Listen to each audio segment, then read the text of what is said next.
그래서 이것이 진짜 핵심 이론입니다. 의미와 소리가 만나면 언어다.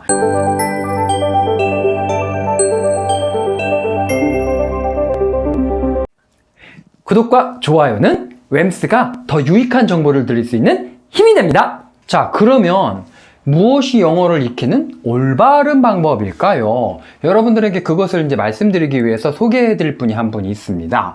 이렇게 생긴 스티븐 크라센이라는 박사님이시고요. 이분은 남캘리포니아 대학의 교수님입니다. 근데 이분이 이렇게 생긴 책을 쓰셨어요. 뭐 표지가 별로 예쁘지는 않네요. 그러니까 표지는 별로 예쁘지 않지만 이분의 이론은 언어학에 있어서는 굉장히 중요한 권위가 있는 부분입니다. 이분의 이론을 접하고 나서 제가 조금 억울한 마음이 들었어요. 왜냐? 저는 이분의 책 한 번 본 적 없이 저 나름대로 열심히 연구를 한 건데 결국은 이분이 말하는 거나 제가 말하는 거나 크게 다르지 않더라. 예, 상통하더라는 겁니다.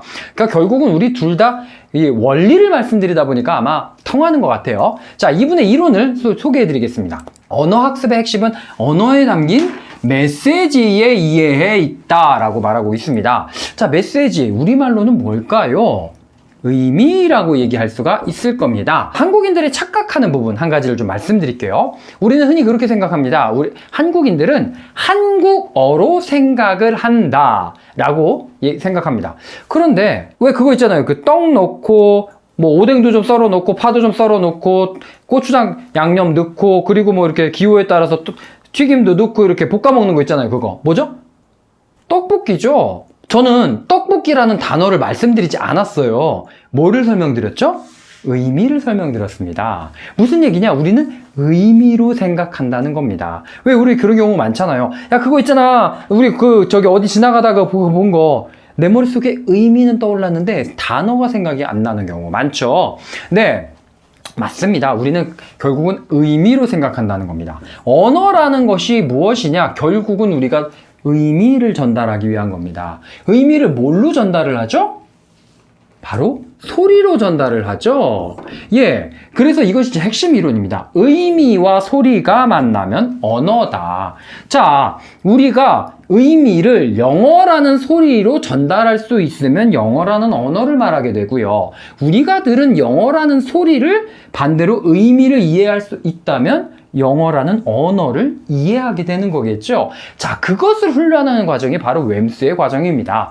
그래서 메시지의 이해 아주 중요한 부분인 거죠. 그리고 영어 학습의 초기부터 무조건 말하려고 노력하는 것은 적절하지 않다. 이해 가능한 입력을 늘리다 보면 말하기가 자연스럽게 나온다. 말하기가 중요하다 해서 무조건 막 말하게 하는 프로그램들 많습니다. 그런데요, 사실은 말하기만 무조건 한다고 되는 게 아니라는 거죠. 이해 가능한 입력, 저는 이것을 적합한 또는 올바른 입력이라고 말하고 싶습니다. 그래서 입력을 올바르게 늘리다 보면 우리가 말을 할 수 있게 된다라는 거죠. 습득과 학습은 전혀 다르다. 학습은 순간적이고 자연스러운 발화. 뭡니까? 바로 말하기죠. 그리고 거기에는 쓸 수가 없다네요. 모니터용으로만 사용할 수 있다? 모니터용? 해석은 가능하다는 얘기입니다. 우리가 영어를 그동안 학습해왔습니다. 그러다 보니까 해석은 되지만 말하기가 안 됐었던 거죠. 뭐 두 번째 내용과 비슷해요, 사실은. 그러다 보니까 이해 가능한 입력, 이 자연스러운 발화를 하는 그런 입력을 늘리는 것이 중요하다. 뭐 다음 내용도 똑같은 내용입니다, 사실은. 적절한 인풋이 충분히 주어지면 언어 습득은 저절로 된다. 적절한 인풋, 올바른 입력이 늘어나면 여러분들이 말하실 수가 있다는 겁니다. 언어 습득 과정에서 정서적 장벽이 중요한 역할을 한다. 정서적 장벽, 다른 말로는 뭘까요? 문화입니다, 문화.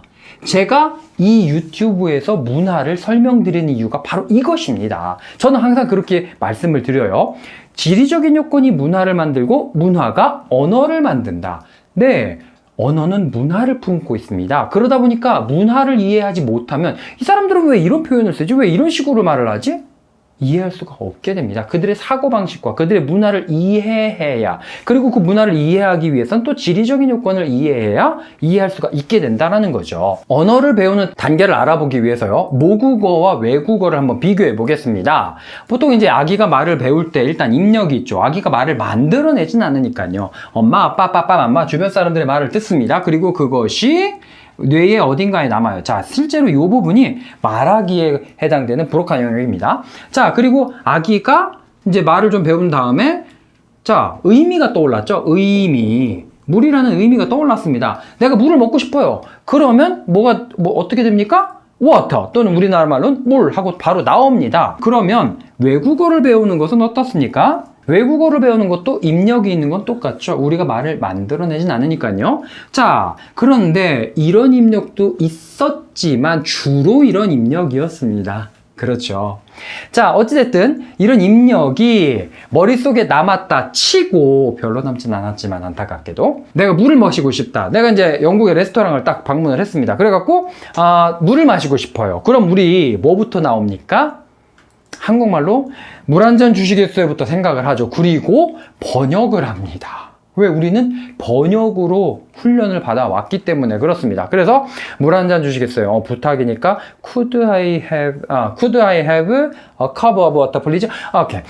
Excuse me, could I have a cup of water please? 하고 말을 합니다. 그러면 딱 물을 갖다 주면 참 고맙겠는데 어떻습니까? What kind of water do you want to get? We have tap water, mineral water. What about soda? What about temperature? Do you want to get hot water or just room temperature or cold water? 흘러가는 그 말들을 열심히 머릿속에 붙잡습니다. 그리고 하나씩 해석을 막 열심히 하고 있습니다. 이 웨이터는 팁을 받아야 되니까 기다려줍니다. 그런데 내가 이제 펍에 갔어요. 펍을 딱 가가지고 내 이상형을 읽는 거예요. 앉아있는 거예요. 그래갖고 내가 오늘 말이라도 해보리라 하고 이제 딱 갑니다. 가갖고 Excuse me, can I take this seat? 좀 앉아도 될까? 그러니까 Oh sure, where are you from? 어디서 왔니? 물어봐요. 그러면 이제 I'm from Korea. 한국에서 왔어. 그러니까 Oh, you are from Korea. I'm very interested in your country. 나 니네 나라에 굉장히 흥미가 있어. What is most exciting thing in your country? 뭐가 제일 흥미롭고 재밌는 거니? 니네 나라에서? 그러면 그 흘러가는 문장들이 열심히 머릿속에 이제 잡습니다. 그리고 이제 번역을 합니다. 그리고 오케이, 이해했으니까 내가 할 말을 이제 생각하고 있습니다. 그 사이에 이 친구는 나의 이상형은 얘가 영어를 잘 못하는구나. 오케이, enjoy your time. 좋은 시간 보내 하고 가버립니다. 이상형이 같네요. 이럴 수가. 왜 이런 일이 벌어졌어요? 우리 이렇게 번역으로 왔기 때문에. 자, 우리가 이 물이라는 의미를 바로 영어로 water로 소리로 딱 이렇게 말할 수 있다라고 한다면, 그렇게 훈련을 한다면 한국어 거치지 않고 그것이 우리가 궁극적으로 원하는 바잖아요. 그 훈련 방법을 이제 말씀드리는 겁니다. 일단 이제 단계가 이렇게 되죠. 아기가 듣습니다. 잼잼 맘마 하면서 듣습니다. 듣고 말문이 터지면 이제 맘마 아빠빠빠 잼잼 하면서 말을 합니다. 그리고 그 말하는 게 이제 되면 그 다음에 뭘 합니까? 우리 아기 동화책 읽을까요? 무릎에 앉혀놓고 동화책을 읽어줍니다. 그렇죠? 저도 많이 했어요. 자, 동화책을 읽고 나면 요즘은 초등학교 들어가기 전에 다 끝냅니다. 쓰기를 하죠. 자, 쓰기를 합니다. 그리고 나서 초등학교 고학년 4, 5, 6학년이 돼서야 비로소 하는 게 뭡니까? 문법입니다. 우리 뭐 국어 이런 식으로 배워요. 한국말. 그런데 우리는 영어를 학교에서 어떻게 배웠습니까? 정확히 거꾸로 배웠죠. 문법부터 배웠습니다. 그렇죠. 그리고 읽고 듣고 쓰기 거의 없었던 것 같아요. 저 학교 다닐 때. 말하기는 뭐 거의 진짜 없었고요. 그러다 보니까 다 안 됐어요. 그런데 좋아요. 뭐 일단 의미는 둘째 치고 내가 이 중에서 그나마 조금 되는 거 있다. 그나마 좀 되는 거는 그래도 읽기. 내가 의미는 몰라도 좀 소리를 읽을 수는 있겠죠. 그거를 좀 활용하지 않은 겁니다. 자, 우리 그동안 영어를 익히는 거 이렇게 해왔죠. 자, 듣고 뇌로 가든지 또는 그리고가 아니라 또는 읽고 뇌로 가든지 둘 중에 하나만 했습니다. 그런데 웸스 프로그램에서는 어떻게 되느냐? 자, 일단 리슨 앤 스피킹입니다. 스피킹인데 이게 듣기에 포커싱이 돼 있어요. 듣기에 포커싱이 돼 있는데 왜 스피킹이냐? 내가 내 입으로 말을 할 수 있어야 들을 수 있다라는 거거든요. 자, 그래서 일단 듣습니다. 그리고 들은 내용이 뇌로 가죠. 그 뇌로 간 내용을 내 눈으로 다시 스크립트를 통해서 그 내용을 읽는 거예요. 그리고 그것이 뇌로 갑니다. 그 뇌로 간 내용을 다시 내 입으로 말하게 합니다. 내 입으로 말한 내용이 내 귀로 들리고 그것이 다시 내 뇌로 들어감으로써 이 일련의 과정을 통해서 내 뇌가 인지하게 된다는 겁니다. 자, 그래서 이제 이게 듣기에 포커싱된 프로그램이고요. 그리고 write and speaking이 있습니다. writing 왜 하느냐? 우리가 궁극적으로 원하는 것은 뇌에서 입으로 바로 나오는 거예요.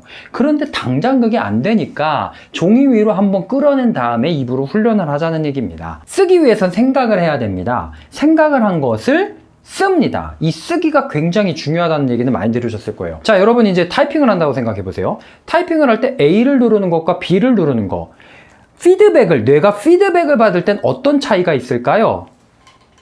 A를 누르나 B를 누르나 위치 차이 정도지 누르는 동작은 똑같습니다. 그래서 그 형상을 인지하기가 어려워요, 뇌가. 그런데 내가 A를 쓴다라고 한다면 내 근육들을 통해서 그 형상이 전달이 되겠죠. 그러다 보니까 뇌가 그 형상을 인지하게 됩니다.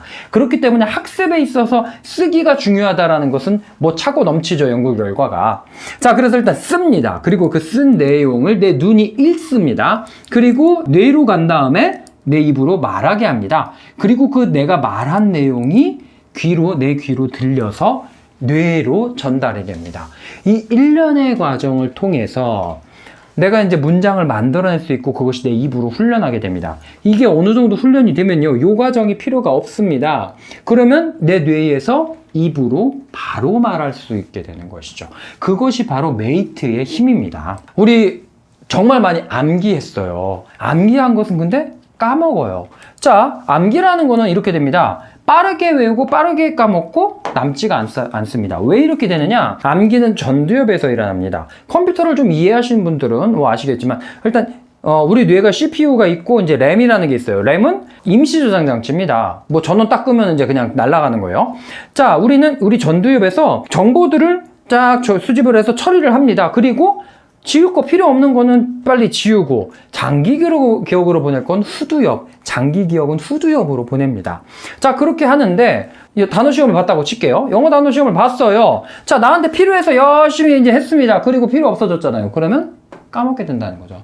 전두엽에서 날려보내는 겁니다. 그런데 우리 자전거를 타는 거 또는 운전을 하는 것 같은 것들은 굉장히 자전거 한 2년 못 탔다고 내가 못하지 않잖아요. 조금 처음에 버벅거려도 다시 타게 됩니다. 그런 것은 어떻게 됩니까? 처음에는 굉장히 느립니다. 그러나 어느 변곡점을 지나면서 빠르게 올라갑니다. 저 자전거 저희 형님이 가르쳐 주셨어요. 자전거를 이제 뒤에서 잡아주시면서 제가 배웠는데, 형 놓지 마! 형 놓지 마! 그러다가 어느 순간 내가 핸들 놓고 자전거를 타고 있더라. 그쵸? 이게 왜 이런 것들이 가능합니까? 우리 뇌에서 1순위가 뭔지를 이해를 해야 돼요. 우리 뇌에서 인간에게 있어서 1순위가 뭐와 관련된 것이냐? 생명과 관련된 것입니다. 그러다 보니까요, 운전을 한 6개월 안 하셨어요? 그런 분한테, 6개월 안 하셨으니까 운전 못 하시겠네요? 그러니까, 하죠. 어떻게 가능하세요? 그러면, 몸이 기억하니까요? 라고 합니다. 그럼 제가 그렇게 여쭤봅니다. 우리 몸에 기억장치가 있나요? 이 생명과 관련된 거다 보니까요, 우리가 느끼는 그 운전을 배울 때, 자전거를 탈 때, 그때, 죽을까봐 겁나잖아요. 그래서 온몸이 긴장을 하잖아요. 그래서 생명과 관련된 거다 보니까 우리 몸의 세포들이 느끼는 모든 감각들이 어디로 갑니까? 장기 저장 장치인 후두엽으로 간다는 겁니다. 그렇기 때문에 시간이 지나도 잊혀지지가 않고 이렇게 빠르게 올라갈 수 있는 거고, 내 몸이 먼저 반응하게 되는 그런 현상이 나타난다는 거죠. 우리는 바로 그 원리를 이용해서 훈련을 하는 겁니다. 웸스의 프로그램들은요, 뇌의 원리를 이용하기 때문에 어떻게 해야 장기 기억으로 가고 어떻게 해야 인지하게 되는지 그런 것들을 가지고 만든 프로그램입니다. 여러분이 말하고 싶은 것들을 영어로 자유롭게 말하는 그날까지 웸스와 함께 화이팅! 오늘은 여기까지. That's it for today.